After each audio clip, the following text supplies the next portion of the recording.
Hello everybody, this is Wise Exotics. I'm your host Trevor Wise. Welcome to my channel. Um, Congrats that we got 230 subscribers. I hope I'm helpful to those of you who watch and are entertaining. At the beginning of this year I was diagnosed with cancer, so I do some updates. My plans usually are like a start of the month, maybe a middle depending on if anything occurs, and then the end of the month.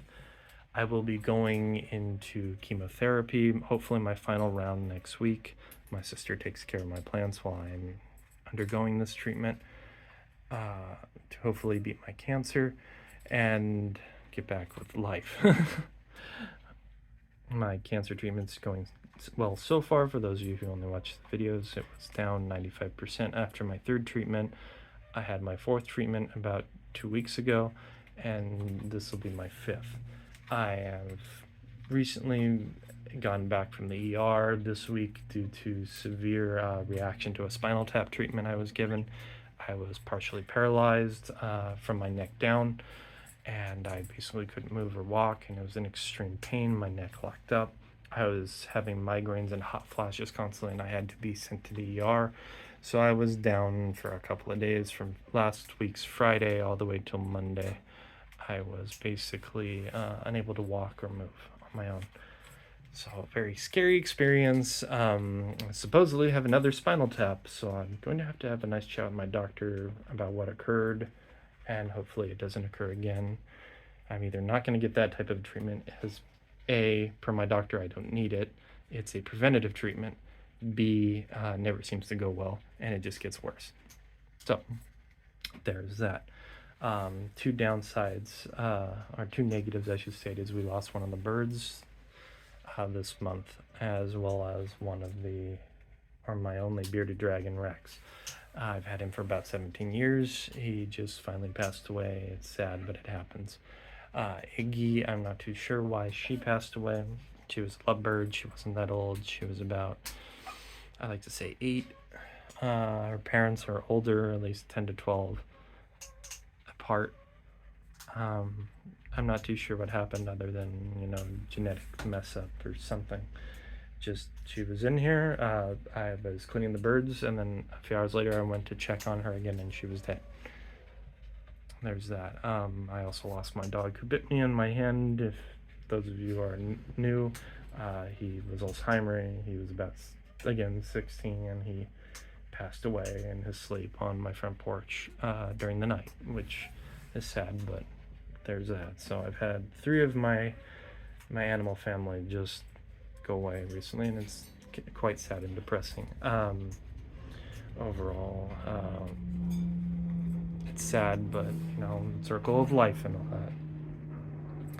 Now, for some nice updates, as you can see with the highlands here, which is one of my major areas I grow my Nepenthes, so I can see them from my kitchen and dining room through that glass door. I have a giant tray. This tray does reach all the way to back to front. It has what is called a white eggshell crate inside. I had to cut that myself. I know some people always ask about the eggshell crates because Remy recommends it and they don't know where to find it. Personally, I get it from Lowe's or Home Depot. You can get them on Amazon. They do sell them for fish tanks. I know because my saltwater tank, which is 150 gallon in the other room, has one on top because I used to have wrasse, which are a type of fish that like to jump out. So I had to prevent them from going dolphin jumping out of my tank, because then my cats would try to eat them, and they found it very entertaining. Did not want that, did not want to lose the fish. So thus, I know where to get these eggshell crates for myself. They're usually in the ceiling tile or light fixture area. If you're at Home Depot, you can even ask them. They're just the white squares. You snip them and to the size you want. Please wear safety glasses when you do it, because when you're snipping them, they do fire off like a little rocket. Don't know why. There's just a lot of energy in this little plastic when you snip it. So a big tray upgrade is to help my plants spread out a little more. I don't have the dividers now between them because they were each individual trays. Now it's just one tray.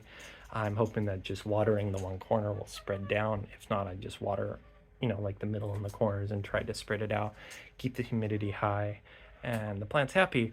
Over in that far corner, up against the wall, you can see my Raja Ima. It's doing well. I don't know why it doesn't want to give me a picture. It's just a very grumpy plant. Let's see. No major updates. The seedlings are going to take a while because they're macrophilia, supposedly seedlings. That can take up to 4 weeks, up to 6 months, to see a seedling pop. So there's that. Another upgrade I did over here is I purchased a backup battery system. So this hooks into there and goes underneath and goes up to my surge protector here. So all the lights are now on backup. So in case there's a blackout or anything like that occurs, the lights will remain on so my plants can keep light, as well as a humidifier. It's a 700 watt one, so I'm hoping that will keep the plant going for at least a couple hours to just maintain the humidity. If not, I can turn off the lights and then just try to keep the humidifier on. The reason I'm doing this is this humidifier, when there's a power outage, I found out resets to become a heated mode, which isn't a bad thing for most stuff, but it goes full blast heated, which, as you can see on my Raja peltata, I'm gonna see if I can zoom, there is a damage point right here that melted off the leaf, because I used to have it right in front of it. Well, on a blackout, it came back and burnt off the leaf and melted it. That's how I learned about this. That's not good. So I was thinking the backup battery to maintain this would help prevent that. And at least, now I know that it does that. Plants are doing well overall. There is one I want to specifically go over. This is one I bought from Greenwood Exotics. Now, right here is where the leaf tip broke off and was cauterized when I got it. I super glued it, and I got a bunch of flack from people for doing that. Now, I want to point out the growth tip is growing through that, so that means it works and it is totally okay to do. Is it something you should do all the time? Probably not. There's other methods that could have been available, such as the tape and whatnot, but this is a permanent fix, and it seems to have helped the plant develop and keep growing fine. So I have no qualms about doing it, and it's going to pop a new leaf soon. So hopefully everything goes well there, and I'm quite excited to see this plant continue to grow. It has quite lovely pictures and coloration. Next to it here is a Ventrata. Let's see.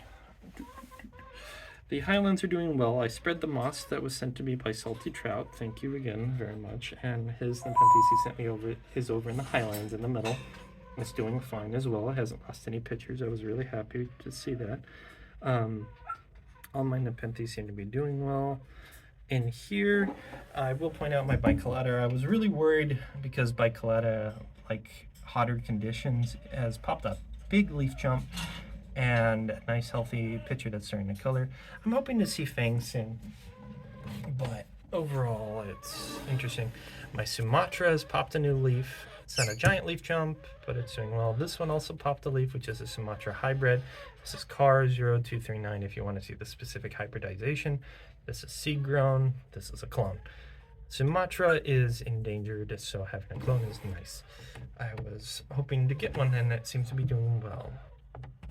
Let's see. That one is actually the BE Sumatra BE4540. For those of you who are curious. My two plants from Josh are doing really well. This one's, I always like its kind of light green leafage as you compare it to any of the other leaves, which are darker, which means it has a very light pigmentation. That is also a type of variegation, which is the red speckle and lighter pigmentation. Is it a great variegation? Not as prominent, but it is noticeable. The variegation on this one, where you can see the white stripe going back, is also a type of variegation. My Nepenthes pudica has popped a new leaf in picture. The new picture has just opened today, for those of you who are curious. This is a newer species that was discovered last year. This one creates underground traps.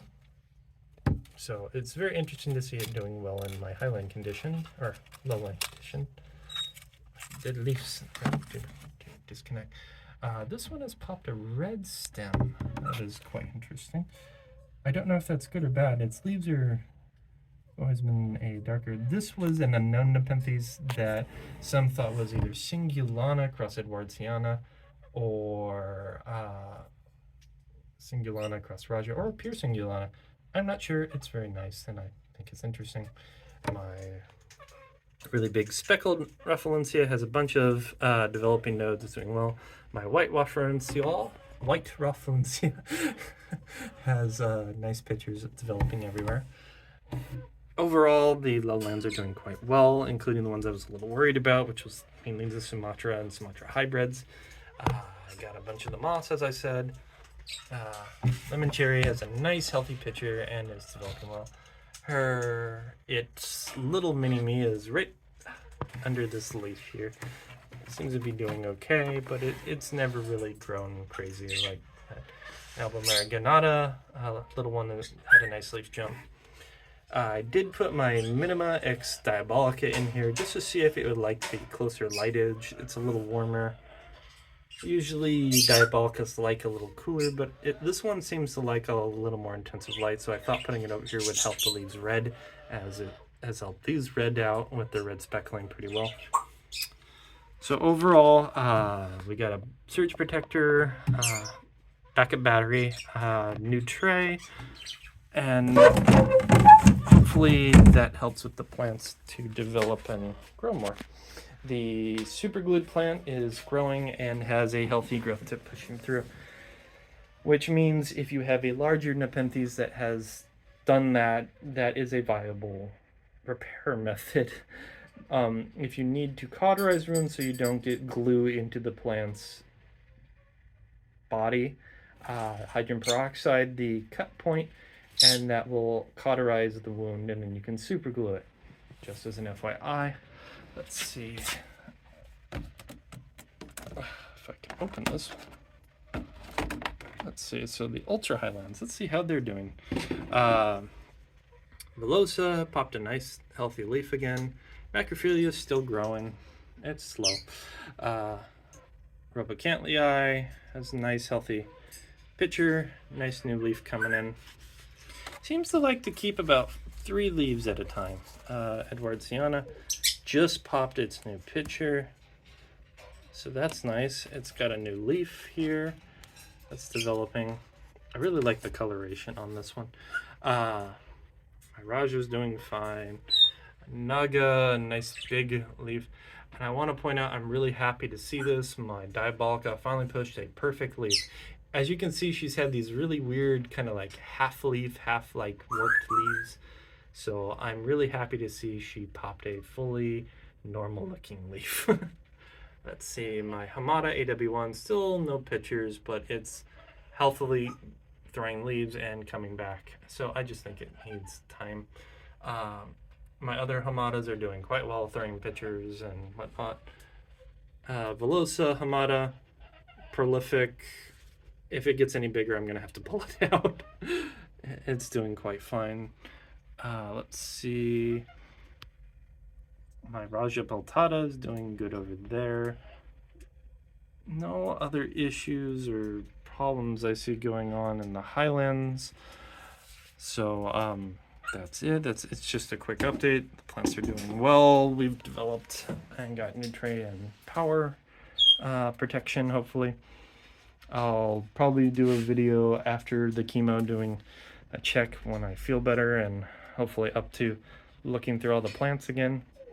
Thank you all for your continued support and enjoying the videos and talking to me on Instagram and Twitter.